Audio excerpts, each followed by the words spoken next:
Hi, my name is David Adam. This is my presentation for IDD, intellectual disability or intellectual developmental disorder.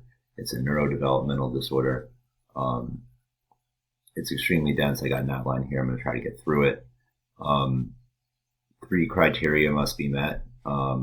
Intellectual deficits, adaptive functioning, and the onset of these deficits is during the developmental period. And we're going to see these in social, practical, and conceptual domains. There's mild, moderate, severe, and profound.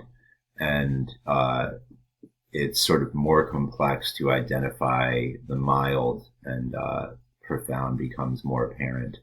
So mild may not be evident in preschool age children when it comes to conceptual milestones, because people with mild IDD are going to meet the conceptual milestones of matching and sorting and things like that. But once we get into school age, they're not going to meet the academic milestones of being able to do reading, writing, math, or at least it's going to be very delayed.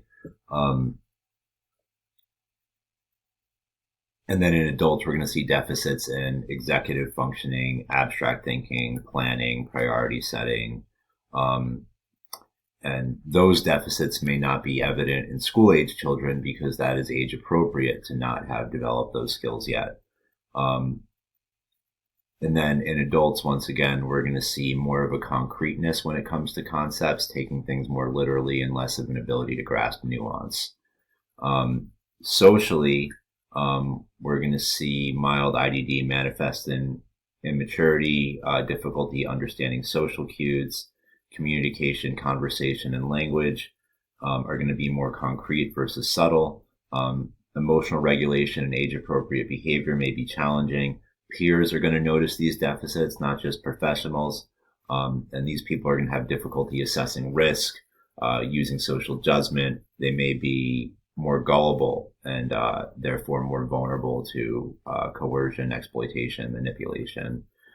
Practically, they might have difficulty with age-appropriate personal care, and they may need help with complex ADLs like grocery shopping. They're going to need help with ADLs like transportation, childcare, money management. ADLs are activities of daily living. They're going to be able to work as long as those jobs don't emphasize conceptual skills and the skills are more concrete. And they're going to need support with healthcare decisions, raising children, things like that. For moderate IDD, we are going to see deficits in school age children with things like the matching and sorting, and language delays as well. Once we're in elementary school, we're going to see delays with the reading, writing, arithmetic. For adults, usually academic skills don't go beyond the elementary school level. For moderate IDD, socially, you're going to see delays in all the developmental periods. For moderate IDD, spoken language is the primary form of communication. They will have capacity for relationships, successful relationships, even romantic relationships, but once again, problems understanding social cues. And they're going to need caretaker support with exercising social judgment and making decisions. Practically, by adulthood, ADLs like eating, elimination, hygiene are independent, but there was a long period of teaching and training to establish independence in these areas, and these people may still need reminders to perform these ADLs. It's going to be the same story for household chores, and employment is possible for these people, but not only does it need to emphasize practical rather than conceptual, but also there needs to be limited emphasis on communication skills. And they're going to need extensive coworker support, supervisor support, direct care support with that employment. For severe IDD, conceptually, there's going to be little understanding of written language, concepts, numbers, quantity, time. They're going to need extensive support with all that. Socially, spoken language, vocabulary, and grammar are limited. These people may be monosyllabic and may need additional tools to augment communication, but language will still be the primary form of communication, which is not the case for profound. Discussions are going to have to focus on the here and now. And relationships with family and primary caregivers are sources of pleasure and help. But we're going to see for profound that it needs to be well-known caregivers. So that's another distinction between severe and profound. Practically, people with severe IDD need help with all ADLs. They also are unable to make decisions for their own well-being or for others. They need support as adults with tasks at home, with social recreational skills. And maladaptive behavior, including self-injury, is present in a minority of this population, but a significant minority. Then for profound ADD, conceptually, these people understand more physical rather than symbolic communication. Matching and sorting may never be acquired, even for adults. And even if those skills are acquired, they may not be able to use them functionally because of their additional social deficits or practical deficits. Socially, they may understand simple gestures or instructions, but probably not anything complex. These people are nonverbal, and non-symbolic communication is the primary source of communication. So things like gestures and role modeling. They enjoy relationships, but it has to be with well-known people. Gestures and emotional cues can be used to initiate or respond to social interaction, but deficits in other areas may prevent social activities. Practically, this person needs support for all ADLs. They're dependent for all ADLs. They may be able to participate in some of them, but they cannot do them independently. They may be able to assist with things like carrying dishes to the table, but that's about it. And they're going to need support with that. And they might be able to perform some type of tasks regarding employment that are also about as simple as that. Recreational activities, they may only be able to watch, whether it's watching a movie or watching other people have social interaction. And maladaptive behavior is present in a significant minority of this population as well. So here are some associated features. When communication skills are lacking, there may be a predisposition to disruption or aggression.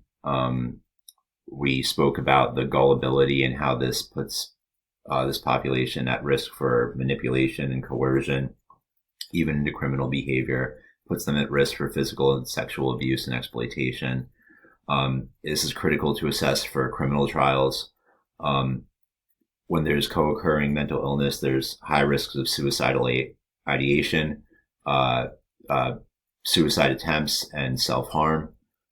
So screening needs to be done for all those things. And then there also accidental injury rates may be high because of problems with judgment. IDD occurs in about 1% of the population. Severe IDD is about 6 cases per 1,000 in the population. Development in course severe IDD can be, and beyond, can be identified in younger developmental periods, but moderate and mild may not be apparent until later developmental periods. Criteria for IDD can be met currently or historically. So that means a history of IDD still puts one eligible for the diagnosis of IDD, even if it's not present. When it's paired with genetic syndromes, there may be physical appearances, such as Down syndrome. And then some genetic syndromes have associated specific behaviors, and that's called the behavioral phenotype. It's generally non-progressive, but there are some forms of IDD with genetic markers that will progress and then stabilize, and some that just progress. Early intervention can be helpful in resolution of IDD, or resolution of co-occurring diagnoses may improve IDD. For example, getting a hearing aid, if there's a hearing impairment, can help with some of the things that are symptoms of IDD. And in some cases, the diagnosis of IDD may no longer be appropriate if developmental milestones are met, even though they were delayed. But in order for that to happen in clinical assessment, one of the things is that these new skills must be performed without the support of others. Risk and other factors. So prenatal risk could be from chromosomal abnormalities or external factors like drugs, alcohol, maternal disease, others. Problems during birth could be complications in delivery that lead to encephalitis or swelling of the brain. And after birth risks could be things like brain injuries, traumatic brain injuries, infections, seizure disorders, or toxins in the environment. Culturally, part of this is meeting sociocultural expectations for independence and social responsibility. So we need to take those sociocultural things into factor when assessments are made. Overall, this is more common in men, but there are males, but there may be genetic factors that are more specific to males that account for IDD, or that men may be more vulnerable to brain injury. Differential diagnosis, it's important to rule out neurocognitive disorders, which are classified by losing cognition, whereas neurodevelopmental is never developing that cognition. It's important to rule out communication disorders, specific learning disorders. Those are other neurodevelopmental disorders, but they're specific to communication and they don't have deficits in intellectual or adaptive behavior.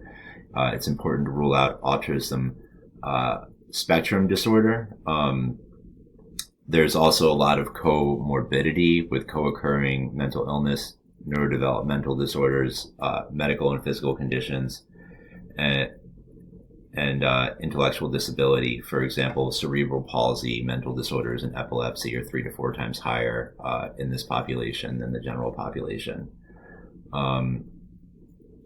The most common co-occurring mental and neurodevelopmental disorders are ADD, ADHD, depression, bipolar, anxiety, autism spectrum disorder, stereotypic movement disorder, impulse control disorders, and major neurocognitive disorders. So I know that was a lot. It was very dense. I hope it was informative. Thanks for listening. Looking forward to checking out all of your presentations.